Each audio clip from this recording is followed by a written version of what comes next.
Yes, hey guys, welcome back to another interview. Today I'm here yet again with a victorious Ryan Amos. Ryan's stoppage win today. How are we feeling? Oh, I'm feeling good. Right word, I feel ecstatic. I feel good, man. Cheers. And then, of course, an amazing performance, getting the stoppage in there and coming in on relative short notice to an extent. What was the reasoning behind taking this fight? We were supposed to have a show in December. Got cancelled due to fires, things out of everyone's control, illness and stuff like that, injuries. So luckily enough, there was this show, but I was not supposed to be on it. I was supposed to be on a closer home show in Rushcliffe, West Bridgeford in Nottingham. So this fight got announced. I was supposed to have another opponent. I got told roughly about 2 to 3 weeks ago that I possibly could have a fight. And then the last week prior to the fight got cancelled. So this fight literally came in the same week. So say we're fighting today is Saturday, I got the call on Tuesday that you've got to fight. So I said, yeah, I'll take it. Of course, and for yourself, is it at the moment of your career you're wanting to be active still and keep that going and coming off the defeat? I know that was a couple fights ago, but are you wanting to go back and start gaining momentum, which I'm sure you've now got? You know what? I never lost momentum. To be honest, I just want to keep going. Next year, I'm aiming for 7 fights. This year, we got 4. Obviously, everyone's still coming out of COVID and things like that. So this year, I got 4, which I was happy about. I wanted 5, but we got 4, so it's closer to perfection. So next year, we're aiming for 6, 7 fights. If big fights, say within those 6, 7 fights, there's 2 big fights. Then if we're only having 4 fights next year, I want at least 2 fights to be major fights. You know what I mean? Either going for one of the bigger titles and everything else. So we're just sightseeing at the moment, see what we can do. But regardless of challenging for titles or whatever comes along, we just want to stay active. And when you're having these fights where you're winning comfortably and you could have stopped him at many points, is it important to not make sure you aren't really overlooking your opponents, or you're also staying disciplined in the fight and not trying to do too much? Yeah, because that was the thing. We fought. So today is November 11th. We fought earlier in the year. I think it was. Was it November? Was it? It was about September, late September, wasn't it? I think it was September the 20th something or 27th. So when this fight came along, it was only literally a month, less than a month, 4, 5, 6 weeks in between.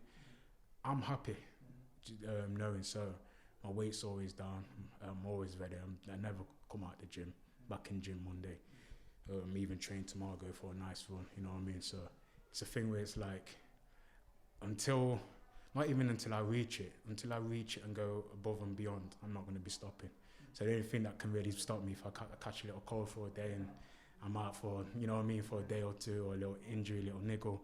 But still we train around it, we work around it. So if there's a niggle somewhere, we go on a run or something like that. So I never stop training. Of course, like, you are one of the fighters which are probably the most disciplined that I've speak to, and it's so impressive. And how important is it though to make sure that you don't kind of get burnt out, and what are your strategies if things maybe get a bit boring or anything like that? Balancing my outside life. Luckily enough, when it comes to work, it's more freelance, so I can always cut work off in between. Obviously, I've got children, so in between that, I've got the responsibilities of being a dad.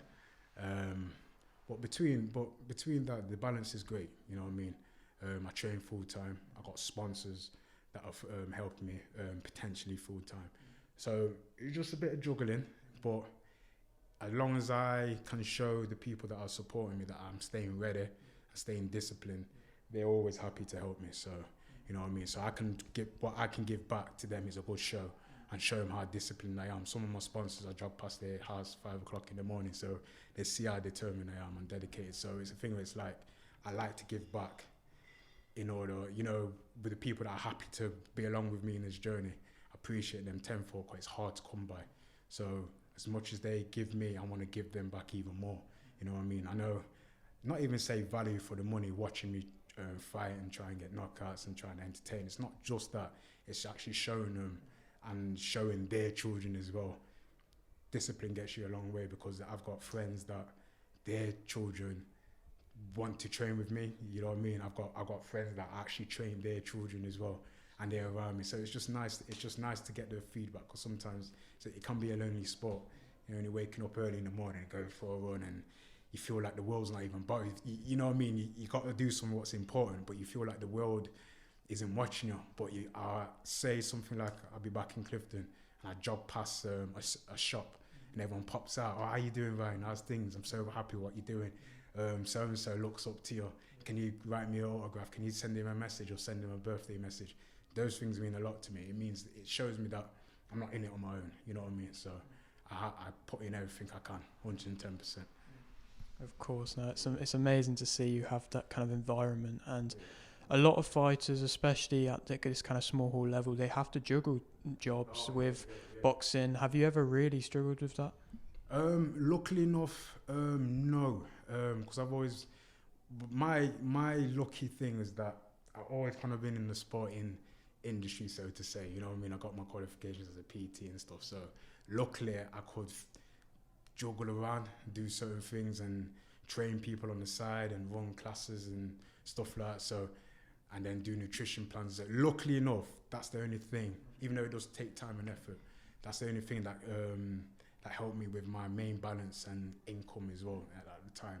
So, yeah, I've just been blessed. I'm blessed to be here in this situation where it's like, okay, well, I can balance it. It's going to be hard. Got responsibilities. But the people around me are supporting me. It makes it even better. They are indeed. And so you spoke about future progressions next year, what it's got in store for you. Are you now just going to have a bit more of a, maybe more of a relaxed kind of Christmas to New Year's, and then be obviously always in the gym, but be back out, say, January, February time? I continue as I go. You know what I mean? Nothing really is never relaxed. Even a light day in the gym's a hard day in the gym. So it's a thing where it's like, everybody around me knows what I'm like, and everyone around me has been around me long enough to know this is my lifestyle. You know what I mean? Even with my son will be in the gym with me. Even if he's not training, he'll be on the phone. You know what I mean? His passion's not boxing, but he likes sport. He likes to keep himself fit and stuff. So, he's grown up around it since he was born. He's literally born into my hands in boxing. So he understands what it's like. When I tell him I got to go to bed, I got to go to sleep, son. When I put him to bed for school, and then I go to bed as well. And then he knows, okay, well, Dad's got to do this and Dad's got to do that, you know what I mean? The only reason, like today, he's not with me, he's at a family party. So we had half of the people with us today in Derby, half of the people back in Nottingham, you know what I mean? So he understands. So luckily enough, he probably watched it on one of his uncle's Instagrams or something. So yeah, I hope he's seen it. Of course, he was stood next to you in the last interview we did, and I can tell how important he is to you and how much of a motivation he is for you. And I mean, support-wise, how much have they helped you as a whole through where you've gotten to now? And I mean, having your coach with you, I know you're very close with him as well. How important is it to have that good team around you? Oh, it's very important. It's just to give you that confidence boost. You know what I mean? Like when I took my first loss, it was weird because it was outside of my comfort zone, as in,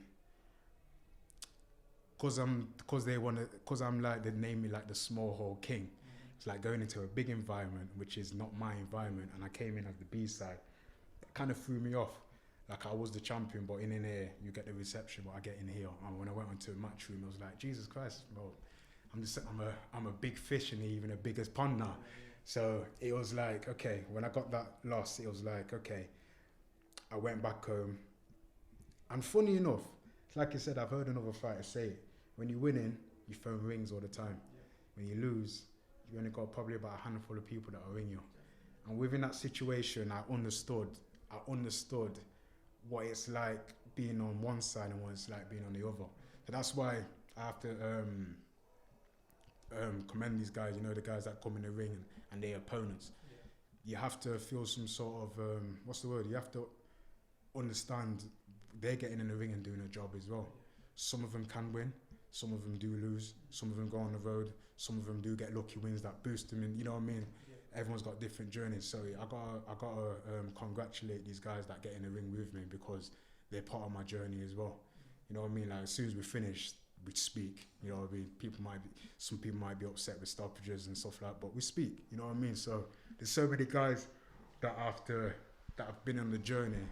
Even my opponents have been my support. You know what I mean? I speak to a lot of my opponents on the internet now, and they're my support as well. So it's so nice to get support from opponents, other gyms, family, of course, close ones, loved ones, everything. So support, and like yourself as well. So support it's a big thing. It's a big thing. And for any boxing fans that may be watching this that are maybe overlook small hall fights, and I mean, as the king of small hall shows, what would you say are these importance as a fighter or amongst them of these shows, and why they shouldn't really be overlooked? Shouldn't be really overlooked, because this is where the talent comes from in the beginning stages. I mean, I didn't have a big amateur career. I started off our own license. I did taekwondo since I've been 6. Got to black belt around about 14, 15. Been all over the world doing taekwondo competitions. And then within that period, I stopped doing taekwondo and I went into different lanes. I was getting in trouble and stuff. Luckily, somebody seen me outside the shops that was a boxing trainer himself. He's had previous experience of crime and everything else. He looked at me and said, I think I've heard about you. I want to take you to the gym. So he took me to the gym. And ever since then, I went the unlicensed route. Went against so many amateur people with amateur experience, ABA champions, beat them in unlicensed, fought ex-pros. And then after a while, stopped again for a bit, going through a little journey of life, getting in trouble and stuff like that. And then I found my gym in Clifton, went there for sparring, and I went there full time. And lucky enough, I just got a lucky break, you know what I mean? So I always wanted to do something like this, but I didn't know what it was going to be, but I knew it was going to be something like this. So I could have been a singer, a rapper, anything, but I knew it had to be something with this type of environment to get myself into. So I'm just happy that I'm here, you know what I mean? I didn't plan for it, because I went the unlicensed route, did the amateurs. I only had 21 amateurs, had about 60, 70 unlicensed fights, and here we are, Midlands champion and going forward and getting avoided. So it's just what it is, you know what I mean? I'm happy. I really appreciate your time here, Ryan. Just a couple more. Just for you, kind of like you said there, you were maybe going down a rough patch at times in your life, and I'm sure a lot of people are, and I'm sure you have fighters come to the gym where you train at, and you see them and maybe they're at quite a rough patch. What advice do you give to them? I just say, look at myself. Do pick something that you really want to do. It doesn't have to be sports. Put yourself in education. Put yourself in something that you know you're really good at. Everybody's got a talent. You know what I mean? Everybody's got a talent. I'm not good at speaking out loud in public spaces, but I'm good in performing at them. You know what I mean? Everybody's got a different talent, so find out what you like and just pursue it. You know what I mean? So that's you know. And in fact, I'm opening up a charity, starting off small, and hopefully growing big. It's going to be called the Ryan Amos Foundation. So it's helping people that want to get into certain things, helping them with business startups, business advice, business ideas, things that they want to do and things that they want to pursue, and try and hopefully just branch them off into the right people to get them started. So Ryan Amos Foundation will be opening very soon, so look out on the Instagram for that as well. Indeed, that sounds amazing, mate. And linking to my final question, is there anything else that you'd like to shout out? I want to shout out yourself. Thank you so much for always interviewing me every time. I want to shout out to my people that come, the family that come. They're not fans, the family, the close friends, everybody's, you know what I mean. Just want to shout out to my trainer, my Bad Boys team, everybody that's here supporting me near and far and watching the interviews, watching me doing the following thing on BoxRec. I see it keep going up every time. Everybody that's watching me and that's behind me, thank you. And all the people that I've fought before and all the people that I've paid to fight me, thank you. Yeah, nice, man, nice. It's amazing to speak to you, as always, Ryan. 4 times now in a row that I've been able to watch your fights, and I'm sure it's just going to keep progressing. Thank you very much again, man. God bless, man. Cheers, yeah.